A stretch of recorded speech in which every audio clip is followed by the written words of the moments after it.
요즘 주변 소식을 들어보면 참 힘든 소식이 많이 있는 것 같습니다. 원래 힘든 사람들이 많다라는 걸 알고는 있었지만 한 사람 한 사람과 좀 얘기를 해보고 저 사람이 저런 일을 겪었었구나. 저런 어려움이 있구나. 라는 것들을 들을 때마다 정말 기도가 필요하고 성도님들이 쉽지 않은 상황에 처해 있다는 것을 느낍니다. 이럴 때면 사람은 지쳐 쓰러지기도 하고 어떻게든 버티면서 달콤한 하나님의 은혜를 간절히 꿈꾸기도 합니다. 그리고 언젠가 정말로 하나님이 정하신 때가 되면 흔들어 차고 넘치도록 하나님께서 우리의 고통을 상회할 만큼의 큰 희락과 즐거움을 주실 줄로 믿습니다. 저는 그 성도님들이 은혜 받으실 날에 은혜를 잘 받아 누렸으면 좋겠다는 생각을 합니다. 그날을 기다리면서 우리가 어떤 태도로 있어야 하는지 이 열왕기 하의 말씀을 보면서 은혜 나누고자 합니다. 오늘 본문에는 참 모범이 되는 문둥병자들과 반면교사가 되는 한 장군 그리고 여러 사마리아 성 사람들이 나옵니다. 이 둘을 비교해 가면서 교훈을 얻고 고난의 때와 은혜의 때엔 어떻게 살아가야 하는가 잘 묵상하길 원합니다. 때는 바야흐로 아람의 왕 베나닷이 이스라엘을 쳐들어 올 때였습니다. 사마리아 성을 완벽하게 포위했던 것 같고 그 이스라엘을 강하게 압박하던 시기였습니다. 당시 이스라엘 입장에서는 이것이 굉장히 큰 곤욕이었습니다. 단번에 이 군대를 물리쳐서 전쟁을 승리로 이끌 화력은 없고 그렇다고 항복할 수도 없고 수성을 하면서 근근히 버티는 작전을 펼치고 있었습니다. 좋지 못한 상황입니다. 설상가상으로 이 수성은 이스라엘 사람들이 생각했던 것보다 더 길어졌던 것 같습니다. 성 안에 충분한 곡식을 쌓아놓지 못한 이스라엘 백성들은 극심한 굶주림으로 고통을 받았다라는 내용이 우리가 읽었던 본문 앞부분에 나옵니다. 열왕기하 6장 25절에 보니까 이런 식으로 예를 들어줍니다. 나귀 머리 하나에 은 80세겔이요 비둘기 똥 4분의 1 갑에 은 5세겔이라. 쉽게 말해서 요즘 가치로 치면 평소에 그냥 이스라엘 백성들이 뭐 귀하게 생각지도 않았던 그런 나귀 머리 고기 그게 이제 수천만 원 정도 하고 뭐 비둘기 똥만한 콩 500g에 뭐 100만 원 이상 하는 뭐 이렇게 보면 크게 틀리지 않습니다. 물가가 아주 그냥 천정부지로 올라갔던 것이지요. 성 안의 백성들은 궁핍해지고 식량이 동났다는 사실을 잘 보여줍니다. 이런 고통의 시기에 한 여인이 억울하다면서 왕에게 읍소를 하기 위해서 찾아옵니다. 자기가 어떤 다른 여인과 약속을 하나 했답니다. 오늘은 그 사람이 제시하기를 당신의 아들을 오늘 먹고 내일은 내 아들을 먹자, 그런 제안을 했습니다. 근데 놀라지 마십시오. 왕에게 이 여인이 찾아온 이유는 세상이 이렇게 악합니다. 이런 악한 세상을 우리 개혁해야 하지 않겠습니까? 이렇게 말하려고 찾아온 것이 아닙니다. 그럼 뭐냐? 여인이 일단 다른 여인의 말대로 했답니다. 오늘은 우리 아들을 잡아먹었습니다. 근데 이튿날 약속대로 상대방의 아들을 해야 되는데 그게 약속대로 안 했다는 거죠. 저 사람은 자기 아들을 감췄다는 겁니다. 지금 이 여인은 약속대로 남의 집 아들을 잡아먹지 못해서 억울하다고 자기가 피해자라고 그거를 고소하려고 왕한테 온 겁니다. 원래 사람이 궁지에 몰리면 판단력이 흐려집니다. 평소에 총명하던 사람도 극심한 고난에 휘둘리고 배가 고프면 비온 뒤 낙엽처럼 픽픽 쓰러집니다. 큰 사기를 당하거나 범죄에 연루됐거나 그런 사람들을 보면 평소에 멀쩡하던 사람들이 연루되는 경우도 있지만 많은 경우에 내 삶이 뭐 사면 초가인 사람들, 궁지에 몰릴 대로 몰린 사람들이 당장에 큰 큰 이익을 받을 수 있다, 사탕이 있다 그러면 이 판단력을 제대로 발휘하지 못하고 거기에 빠지는 경우가 많은 것이죠. 그렇게 이성 안에 사람들은 궁지에 몰려도 너무 몰려 있었던 것입니다. 내 삶을 갈갈이 찢어 넘기는 압도적인 고통 앞에서 일단 자기가 살아야 한다는 생각이 얼마나 강했던지요. 이 사람들도 다 율법 알았습니다. 이 엄마라고 해서 모성애가 없었겠습니까? 근데 일단 배가 고프니까 아무것도 눈에 들어오지 않았던 것이죠. 남을 속이고 훔쳐서라도 내가 살아야겠고, 자기가 조금이라도 억울한 일을 당하면 억울한 일이 아닌데 억울한 일을 당했다고 생각이 들면 못 참는 것이죠. 상식적으로 왕에게 내가 저 아들을 잡아먹지 못했습니다라고 고소를 하면 왕이 너가 억울하구나, 저 사람의 아들을 당장 잡아오라, 그런 판결을 내려주겠습니까?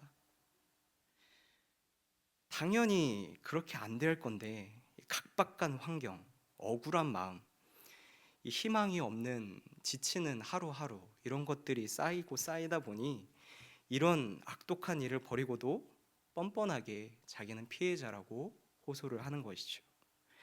이 상황을 지켜본 왕은 옷을 찢으면서 탄식합니다. 그러고 이야기합니다. 왕이 이르되 사밧의 아들 엘리사의 머리가 오늘 그 몸에 붙어 있으면 하나님이 내게 벌 위에 벌을 내리실지로다 하니라. 이상하죠? 갑자기 엘리사를 벌해야 한다라고 이야기를 합니다. 왜 왕이 이런 생각을 했을까? 엘리사는 참 좋은 사람인데 이상하다라는 생각을 여러 사람들이 하고 여러 가지 추측이 있습니다. 그 추측 가운데 뭐가 정확하게 맞는지 모르겠지만 제가 볼 때 이건 확실했던 것 같습니다. 이 극심한 상황에 대해서 누군가는 책임을 져야 한다.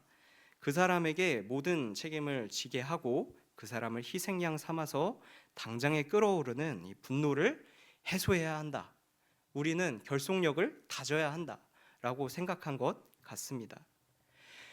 이 서양 학자 중에 지라르라는 사람이 있습니다. 이 사람이 사람은 원래 이런 동물인 것 같다라고 이야기한 것 중에 희생양 이론이라고 있습니다. 내가 감당할 수 없는 극심한 재앙과 같은 천재지변 같은 고난이 닥쳐왔을 때 사람은 항상 역사적으로 보면 염소라든지 양이라든지 그런 거를 잡았다라는 것이죠.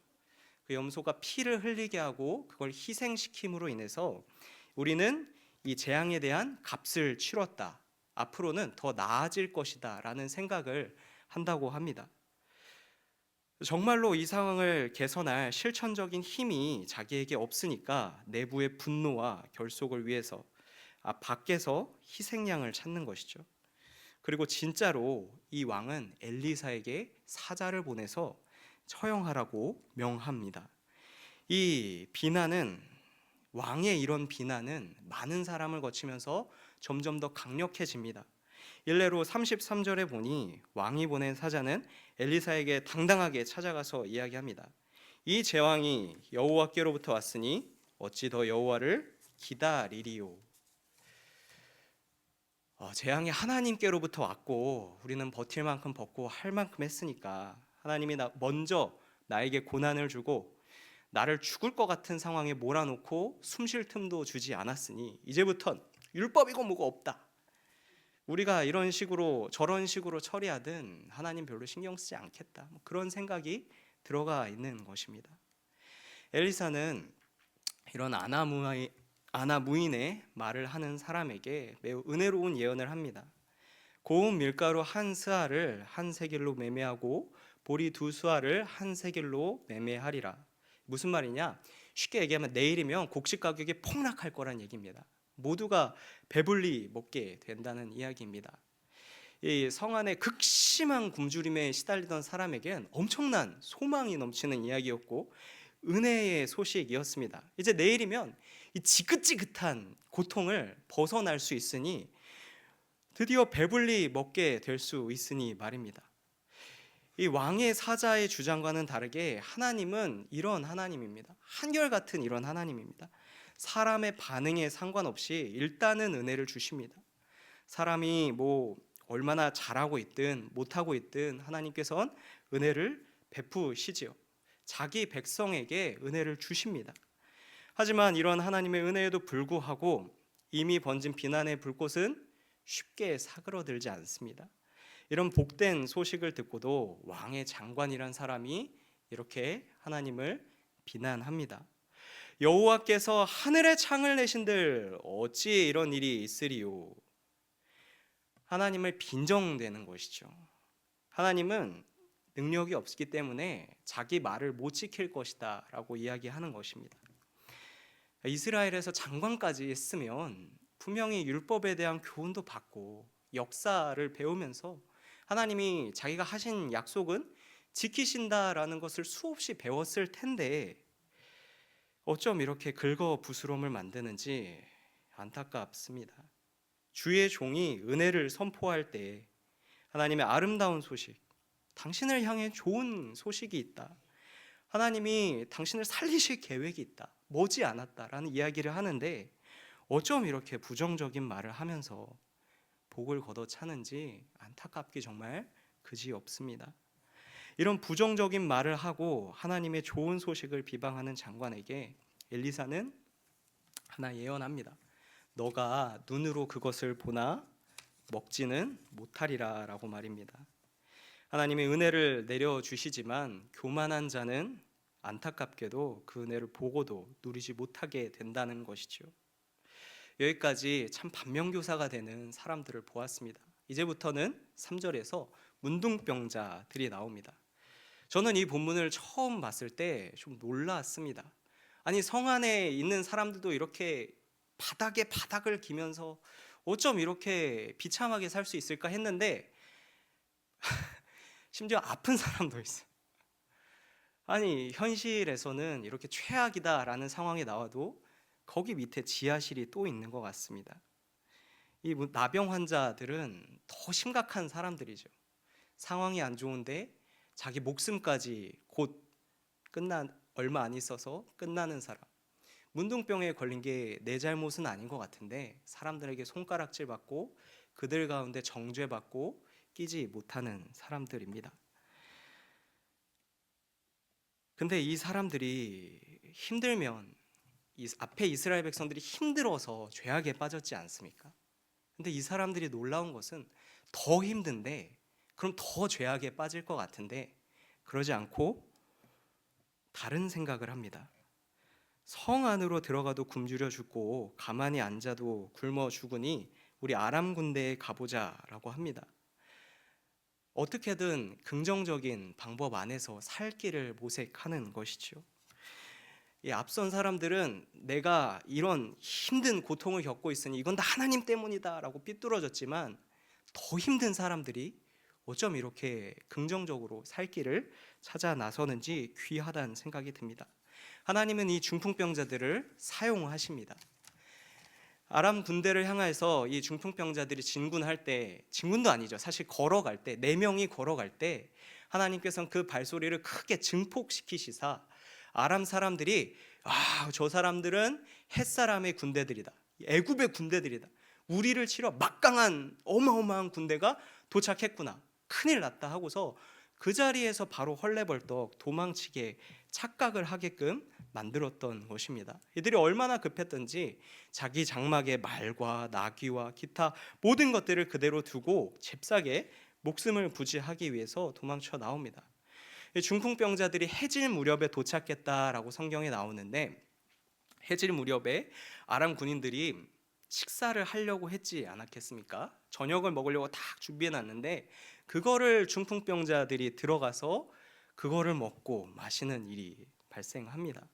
뿐만 아니라 이들은 금, 은, 옷까지 온갖 존귀한 것들을 누리게 됩니다.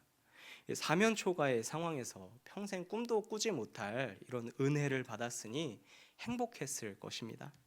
그리고 이 은혜를 받은 사람들은 눈치챕니다. 뭘 눈치채느냐? 하나님이 왜 이런 귀한 은혜를 우리에게 주셨을까? 이것은 성 안의 사람들과 나누라고 주신 것이다. 가만히 있다가는 하나님의 벌이 우리에게 미칠지도 모른다. 우리만 이런 영화를 누리는 것은 하나님의 뜻이 아니다. 이런 확신을 가지는 것이죠. 예, 맞습니다. 중풍병자들이 누리는 혜택은 누가 봐도 자기들 능력이 아닙니다. 세상에서 뭐 노력해서 따낸 것이 아니죠. 이 혜택은 하나님께서 더 많은 사람들을 구원해 주시기 위해서, 성 안에 있는 사람들을 긍휼히 여기시사 그들에게 은혜 주기 위해서 먼저 이 사람들을 불러 모으신 것이죠.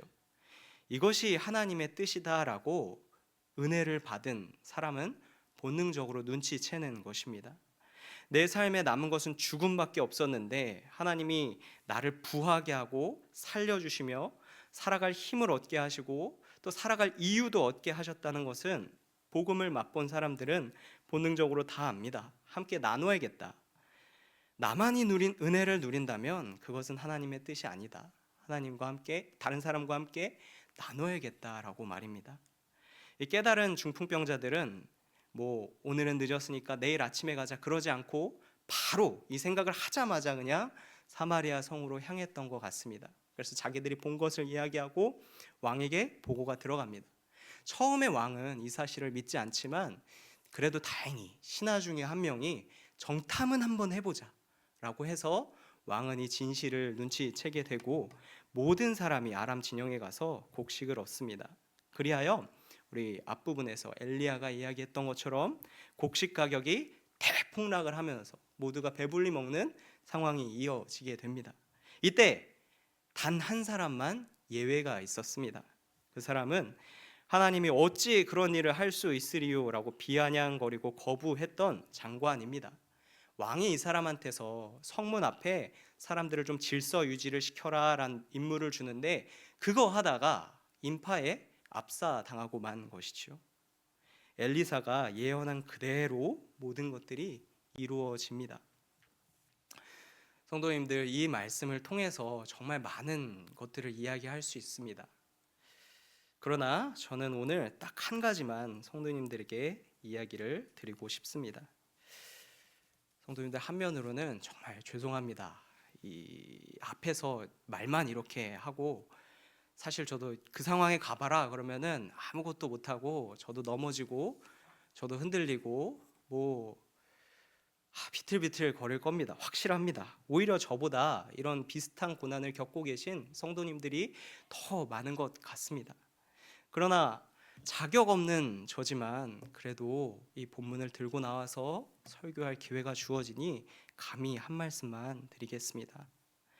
상황이 힘들고 숨을 쉬기 힘들 정도로 압도적인 고통이 어느 날 찾아와서 내 삶을 다 망쳐놓고 처음엔 희망을 가졌으나 길어지면서 도대체 내가 이 기도 제목을 몇 년째 가지고 있는지 희망을 갖고 주변 사람들한테 같이 기도해달라기도 이제는 너무 좀 비루해진 것 같고 너무 희망을 말하기엔 나는 먼 길을 왔다 라는 생각이 들지라도 숨이 턱턱 막히는 상황에 내가 판단력이 흐려져서 과거에 실수한 것들이 이건 돌이키지 못할 거구나 그렇게 깨달아지고 지혜를 잃어간다 할지라도 모든 사람이 다 교만해지는 것은 아닙니다.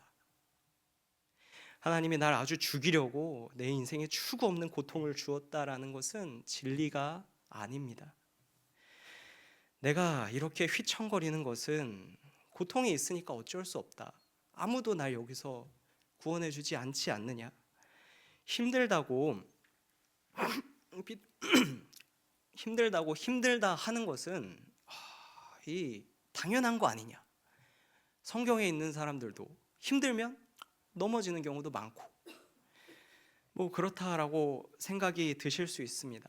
아주 인간적인 마음이고 자연스럽게 모든 사람은 그런 생각이 듭니다.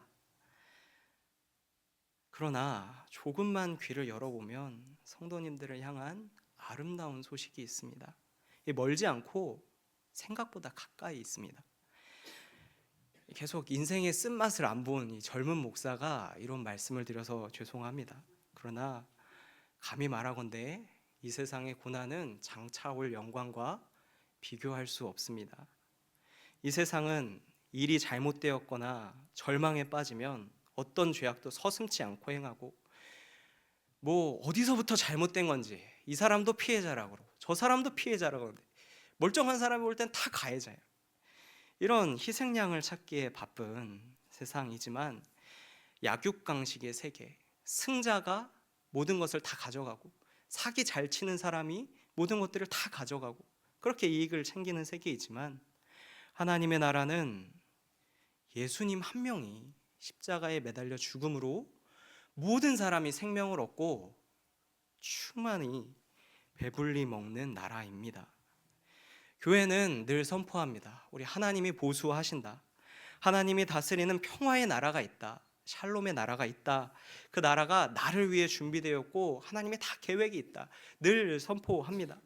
만약 그때 내가 가진 절망이 얼마나 철통 같은데 이거는 못 바뀌시겠지. 다른 사람은 그렇게 바꿔주시지만 내 고통이 그렇게 하루아침에 바뀌나. 그냥 목사님이 아무 말도 안 할 수 없으니까 그냥 하는 말이겠지. 말이라도 그렇게 해주니 감사하다. 그런 생각이 들면 안 됩니다. 자연스럽게 그런 생각이 드시겠지만 사실 성경은 그런 생각을 교만이라고 합니다. 하나님은 자기 백성을 위해 일하시고 은혜를 내리십니다. 아멘이십니까?